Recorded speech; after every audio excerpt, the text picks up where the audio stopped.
বাংলাদেশি প্রবাসী উন্নয়ন সংস্থা মালয়েশিয়ার উদ্যোগে দেশটিতে অধ্যয়নরত মেধাবী বাংলাদেশি শিক্ষার্থীদের মধ্যে ল্যাপটপ বিতরণ কর্মসূচি পালন করা হয়েছে। NTV staff correspondent Kaiser Hamid Hannan জানান, কুয়ালালামপুরের বুকিত বিনতানের জালান ইমবি রেস্টুরেন্ট স্বপ্ন ছোঁয়ায় এ আয়োজন করা হয়। বাংলাদেশি প্রবাসী উন্নয়ন সংস্থা মালয়েশিয়ার সভাপতি সোহেল রানার সভাপতিত্বে মোহাম্মদ জার্জিস ইসলামের সঞ্চালনায় প্রধান অতিথি হিসেবে বক্তব্য রাখেন সংস্কৃতি বিষয়ক মন্ত্রণালয়ের যুগ্ম সচিব মোহাম্মদ বিলাল হোসেন খান।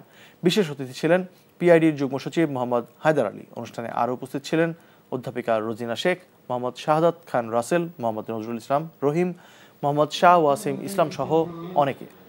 সবাই সংগঠনটির সভাপতি বলেন, বাংলাদেশি প্রবাসী উন্নয়ন সংস্থা মালয়েশিয়ায় বসবাসকারী বাংলাদেশিদের একটি অরাজনৈতিক, অলাভজনক, দাতব্য সামাজিক সংস্থা। সংগঠনটির লক্ষ্য হল বাংলাদেশিদের মধ্যে সামাজিক দায়িত্ববোধ, ঐক্য, সহমর্মিতা সহ অবস্থান ও বিপদগ্রস্ত বা প্রবাসীদের সহযোগিতা ও দক্ষ মানব সম্পদ তৈরি করা।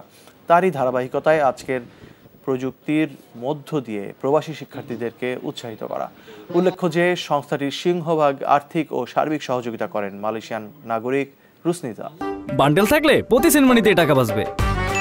বিকাশ সেনমানি বান্ডেল কিনে জিতুন প্রতি লেনদেনে।